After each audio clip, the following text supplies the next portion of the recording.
YouTube, this video is going to be a video I have seen going around YouTube a lot, and I kind of wanted to jump in on it.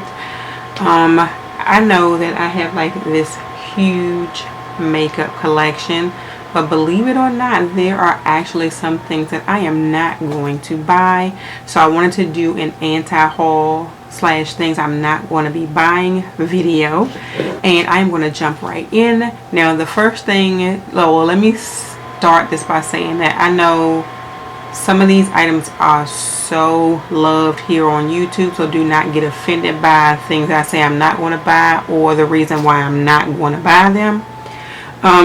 The first thing is sort of an OG item. Everybody on YouTube has this item. I do not see what the hype is, and that is the Laura Mercier setting powder.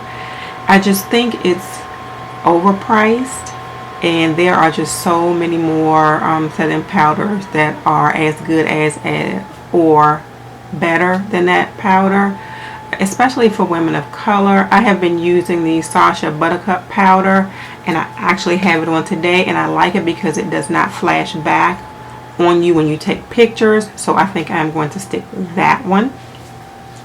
The next one is just so super gimmicky that I would never, I think I am too old to purchase this, and this is those rainbow or prism highlighters. I just don't want to be walking around with this big stripe of a rainbow on my face. I am just now getting into like wearing highlighter on a regular basis anyway, but I like the highlight that I have today. I like for my highlight to be subtle. I don't like anything to be on fleek, and I hate that word, but I don't like anything to be on fleek, and I think that rainbow highlighter is just a little bit too fleeky for me, so I'm not going to be purchasing that. And to stay along the lines of fleeky highlights and highlighters that I think are slightly overhyped are the Jeffree Star Skin Frost. I have not actually heard too many people complain about the quality of them. People seem to really like them.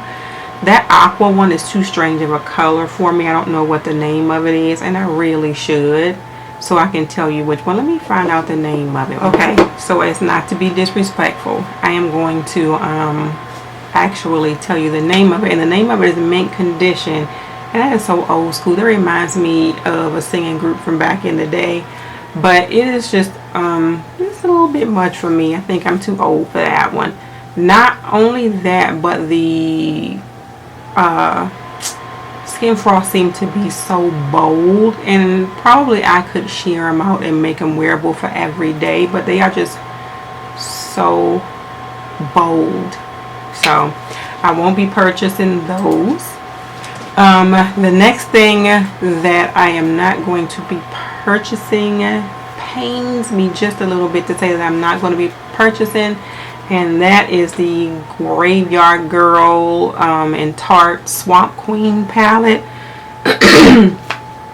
The colors in the palette are just not really that unique to me. Some of them have like some chunky glitter that I'm not a fan of because it ends up right here, so I am not going to be purchasing that. The bronzer in there looks like it's a little bit too light for me.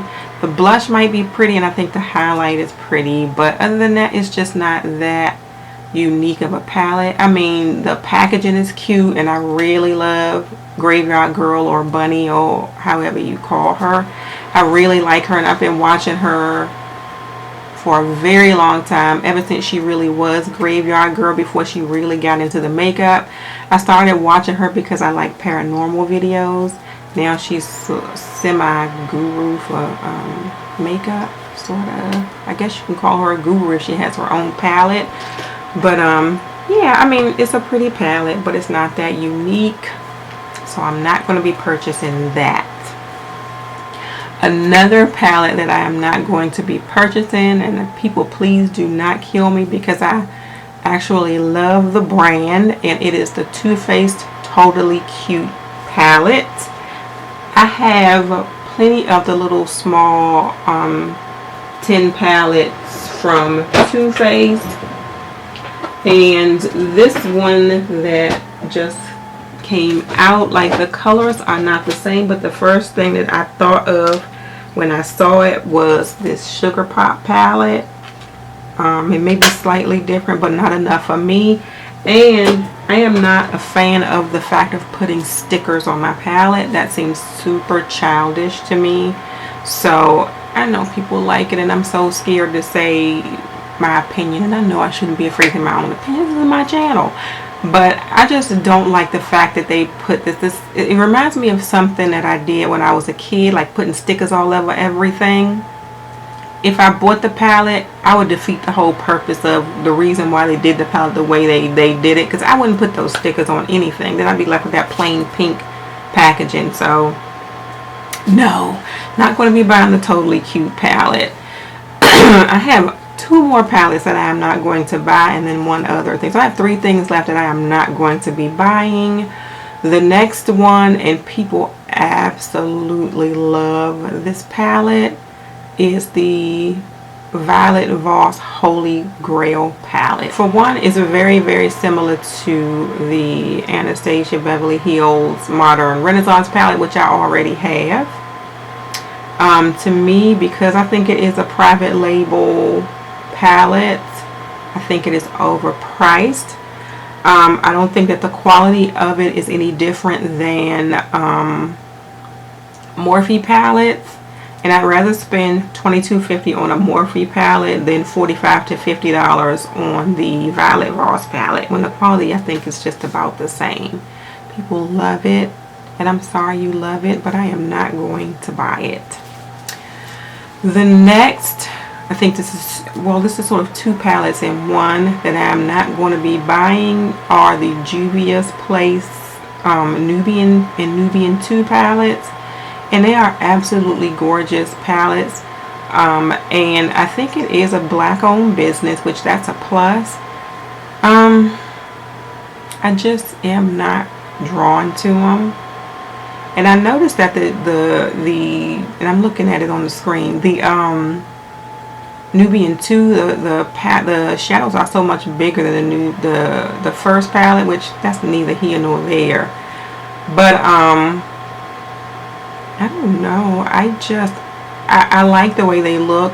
They just are not top on my list to buy. I don't have really any complaints about them. I really don't know a lot about the company either, except that I started seeing the palettes on Instagram a lot, and I don't want to keep buying stuff that I keep seeing on Instagram just because I see it on Instagram.